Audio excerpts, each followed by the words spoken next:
So imagine a world parliament. Imagine 193 voices gathering together in New York to deliberate over matters of peace and security.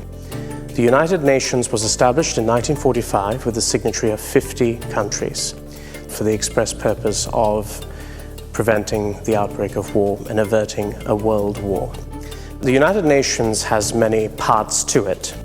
It deals, for instance, with matters of economics and social policy. It deals with matters of human rights. It deals with matters of culture.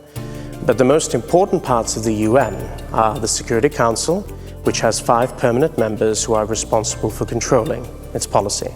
These are France, Britain, the United States, China, and Russia. The other body that is very important is where all the nations meet and come together, and that is the General Assembly. Both the General Assembly and the Security Council pass what are called resolutions to make policy for the world. The UN has been responsible for eradicating polio in Africa, for instance, of dealing with problems of debt or problems of other diseases spreading. The UN has been very important in making sure that human rights are observed. The most famous document is the United Nations Declaration of Human Rights, which has been ratified and kept by many countries. The UN, precisely because it's so complex, is determined to make sure that everything is done towards a big picture of peace and trying to make sure that humanity attains the primary purpose of what it says, that we believe in a better future.